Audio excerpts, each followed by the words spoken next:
My dear child, your finger hovers over it again, that notification you keep swiping away. You tell yourself, not now.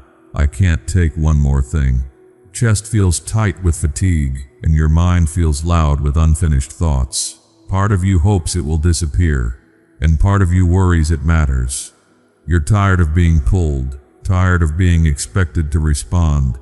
And underneath that tiredness, dear heart, there is a quiet fear of what you might find. What if it's too late? What if I've already messed it up? You've been carrying so much that even a small message feels heavy. Precious one, come closer. Let this be a gentle moment. I am speaking to you like a father who knows your name. And yes, listen carefully. I am commanding you to open this. Not to scare you, not to pressure you, not to shame you.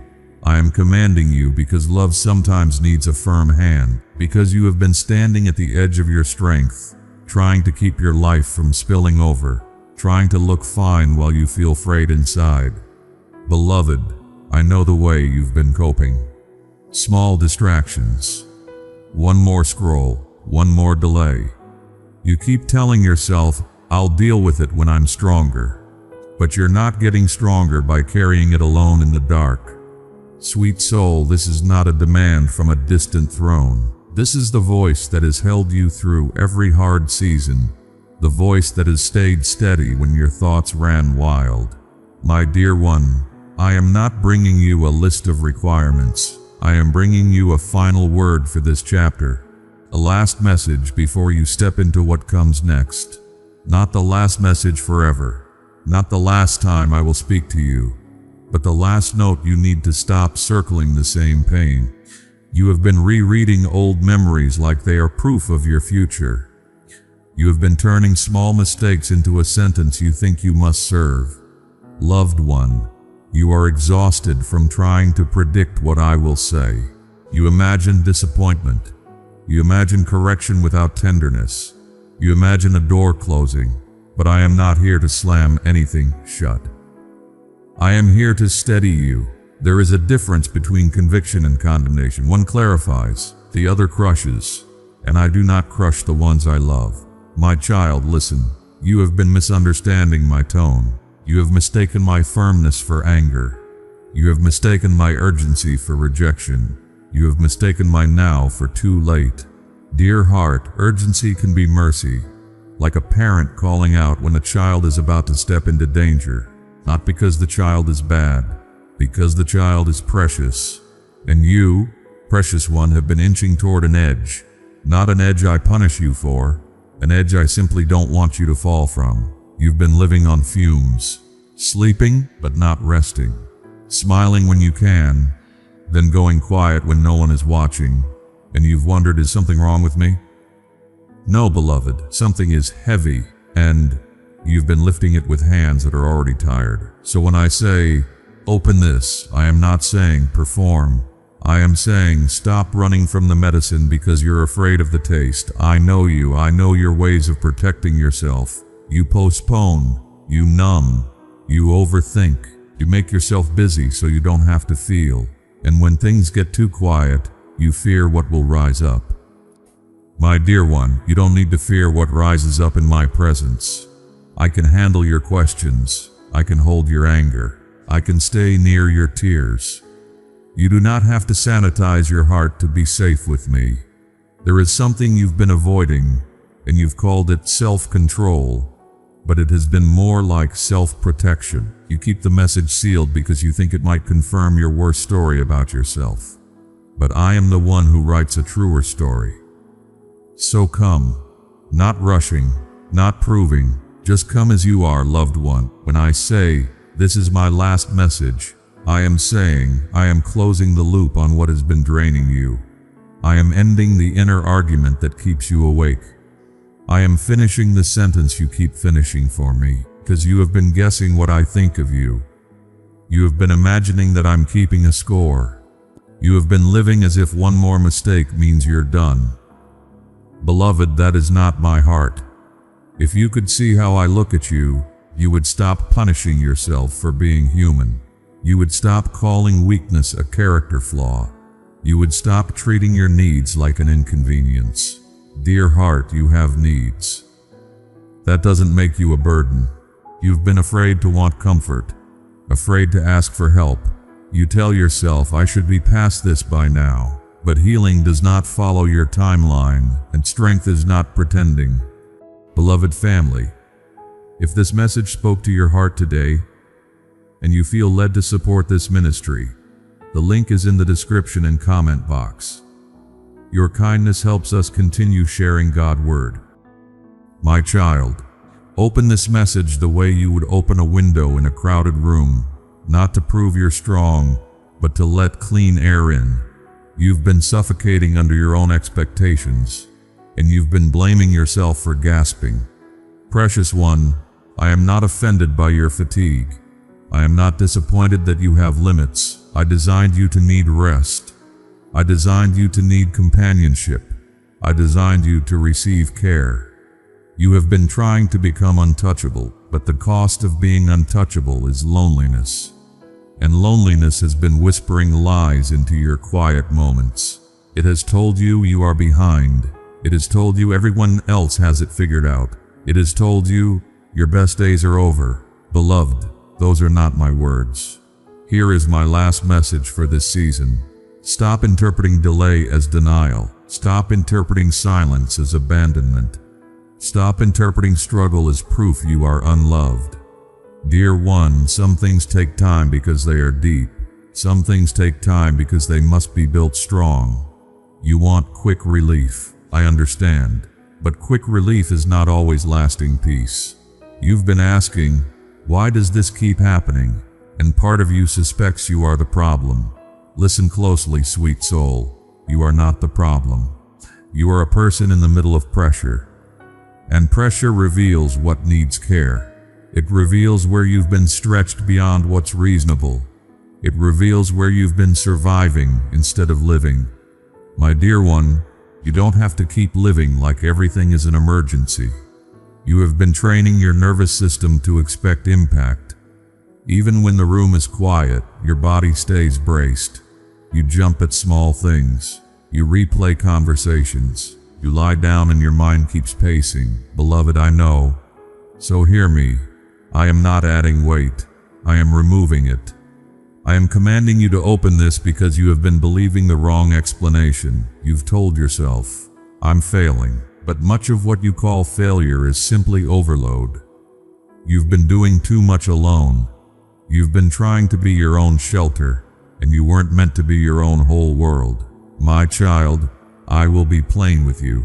This is where you turn, not into guilt, not into hiding. Turn into honesty. Tell the truth about what hurts. Tell the truth about what you can't keep up with. Tell the truth about what you need. You are allowed to acknowledge your limits. You are allowed to admit you're tired. You are allowed to stop pretending you're fine. And you are allowed to take one small step instead of 10 desperate ones. Precious one, you've been staring at the whole mountain, and it has made you freeze. So I am giving you a simpler view. Just the next right thing. Just the next kind choice. Not the perfect plan, not the flawless version of you. Beloved, you do not need to be fixed before you are loved. You are loved now in the middle of the mess. And I will say this once clearly. I am with you. Not as a phrase, but as a reality that holds. Even when you can't feel it. Even when you doubt it. Dear heart, you have been waiting to feel brave first. But courage often comes after you take the first gentle step. So if you can, pause the noise for a moment. Set down the performance. Set down the self-accusation. Let your shoulders soften a little, if they will. My dear one, I am not asking you to force yourself into calm. I am offering you a steady place to lean. Here is something you need to hear. You have permission to slow down, not because you're quitting, because you're human. You have been afraid that slowing down means losing ground. But frantic speed has been stealing your clarity. Loved one, clarity doesn't come from pressure. It comes from steadiness. And steadiness comes when you stop fighting yourself. You've been speaking to yourself like an enemy. You've been using sharp words to try to become better. but harshness doesn't heal. It only hardens. Beloved, I am teaching you a different way. Gentleness is not weakness. Gentleness is strength under control. It's the strength to be honest without collapsing. It's the strength to face the truth without hatred. It's the strength to begin again without drama. My child, you may be thinking, but I've already wasted time. Listen, time can be redeemed, not by panic, by presence, not by self-punishment, by wise steps, not by rewriting your past, by choosing your next moment. Precious one, you are not behind in the way you fear. You are learning. You are waking up. You are becoming. And yes, it has been painful. You didn't choose all of it. Some of it came to you through other people's choices. Some of it came through circumstances you couldn't control. You've carried blame that never belonged to you. Dear heart, set that down. Not in one dramatic gesture, but in small releases, like loosening your grip one finger at a time. My dear one, there is a decision you've been postponing. Not a decision about your worth, that is settled. A decision about direction. You've been living half-turned, 1 foot in what was, 1 foot in what could be, and it has exhausted you. Beloved, I am not rushing you. I am guiding you. What you need now is not more information.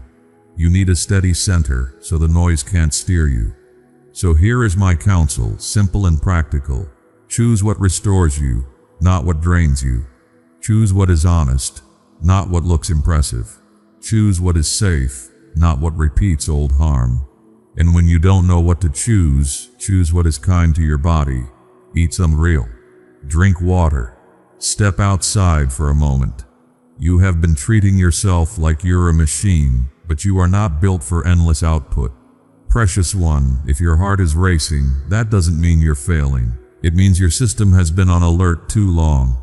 You may need help, real help, a trusted friend, a counselor, a doctor. That is not a spiritual defeat. That is wisdom. My child, you do not have to suffer to prove you're sincere. You do not have to stay stuck to prove you're humble. You do not have to be overwhelmed to prove you care. Dear heart, I care about you more than you can measure. So I will not applaud what is harming you. I will lead you toward life. Now, about this last message. It is this. Stop waiting for the perfect moment to return to yourself. Stop waiting for the perfect mood to begin again. Stop waiting for everyone to understand before you choose what is right. Beloved, some steps are lonely at first, not because you're forsaken, but because growth can feel unfamiliar. People may not recognize you when you stop over-explaining. They may not know what to do with your boundaries. They may resist your new honesty. But you are not here to be consumed. You are here to be whole. Precious one, you have been confusing being needed with being valued. But being valued does not require you to be depleted. Loved one, I am calling you out of the cycle of proving and pleasing. That cycle never ends until you end it. And you can end it without anger. You can end it without a speech. You can end it with one quiet choice. My dear one, you've been afraid that if you stop doing so much, you will be forgotten. But you were not held by your usefulness, you were held by love. And love does not evaporate when you rest. Beloved, here is another truth. You have been carrying grief that you haven't named. Grief for what you hoped would happen. Grief for what you didn't receive. Grief for the version of you that was more carefree. You've tried to outrun it with productivity, but grief does not respond to speed, it responds to tenderness. So if tears come, they are not a setback, they are a clearing. If anger comes, it is not disqualifying. It is often the guardian of a wound. Dear heart, I can hold all of it. I can teach you to feel without drowning. I can teach you to remember without collapsing. My child, I am commanding you to open this message because it contains permission. Permission to stop punishing yourself. Permission to stop rehearsing shame. Permission to stop negotiating with fear. Fear has been loud, yes, but it is not wise. Fear predicts disaster to keep you small. But I did not make you to shrink. I made you to live with courage and softness. Beloved, I am not asking you to become fearless. I am asking you to stop letting fear lead. You can walk forward with trembling hands. You can make a healthy choice while your stomach flips. You can speak one honest sentence even if your voice shakes. Dear heart, I am proud of every small step you have taken that nobody saw. The getting out of bed, the replying to one message, the washing of one dish. You thought those were nothing, but I call them perseverance. My dear one, the world tells you to measure yourself by visible wins. But I measure with a kinder scale. I measure the quiet endurance. I measure the returning. I measure the love you still give after being disappointed. Beloved, you have been disappointed. Someone didn't show up. Something didn't work. You tried and it still hurt. And you've wondered if hope is naive. Hope is not naive. Hope is brave. Hope is choosing to believe that the story is still unfolding. My child, I am not asking you to pretend things didn't happen. I am asking you to stop letting what happened become your identity. You are not your worst day. You are not your hardest season. You are not the words someone threw at you. You are not the thing you keep regretting. You are mine, and you are precious. Dear heart, if you feel numb, that is not the end. Numbness is often the mind's way of saying, I've had too much. So be gentle with yourself. Small comforts matter, a warm drink, a shower, clean sheets. These are not trivial, they are care. Beloved, you do not have to earn care, you simply need it. Now listen closely, precious one. There is a part of you that has been waiting for a final confirmation, a sign that you're allowed to move forward. Consider this that confirmation. You are allowed to step out of the old loop. You are allowed to choose a new pattern. You are allowed to begin again without being punished for yesterday. My dear one, this is not me minimizing what you've done or what's been done to you. This is me telling you that your future is not locked. The next season does not have to mirror the last. You can learn new rhythms. You can build new supports. You can speak to yourself with mercy. Beloved, if you feel far from me, do not panic. Distance in feeling is not the same as distance in reality. Sometimes your senses are tired. Sometimes your heart is guarded. Sometimes your mind is crowded. That does not stop my nearness. My child, I am commanding you to open this because the voice you've been listening to has been too cruel. It has demanded perfection. It has mocked your progress. It has told you you'll never change. That voice is not mine. My voice may be firm, but it is never cruel. My voice may be direct, but it does not humiliate. My voice builds you. It does not break you. Dear heart, you are not behind repair. You are not too complicated. You are not a lost cause. You are simply a loved human in need of steady care. And I am steady. If you can't do everything, do one thing. If you can't fix the whole life, tend to one corner. If you can't answer every question, answer this one. What would love do for me in the next hour? Beloved, love might mean closing a tab. Love might mean sending one honest text. Love might mean going to bed earlier. Love might mean saying, I can't today. Love might mean asking quietly for help. My dear one, I will not hurry you, but I will keep guiding you. You have not missed your only chance. You have not used up your last mercy. You have not exhausted my patience. Now, one more thing about this message being last. It is the last time I will let you believe you must suffer alone to be worthy. It is the last time I will let you call yourself names and think I agree. It is the last time I will let you confuse punishment with growth. Growth is lighter than that. It is honest, but it is kind. Precious one, if you feel a quiet softening in your chest, that is not you being weak. That is you coming home. If you feel tears, let them come. If you feel nothing, stay anyway. You don't have to manufacture emotion for this to be real. Beloved, you have opened the message now, not just with your eyes, but with the part of you that has been bracing. And I am grateful for your willingness to stop running for a moment. My child, I will leave you with one simple assurance. You are held, not by your performance, not by your ability to stay cheerful, not by your success at coping. You are held because you are loved. Dear heart, the night does not last forever. and you do not have to race the dawn.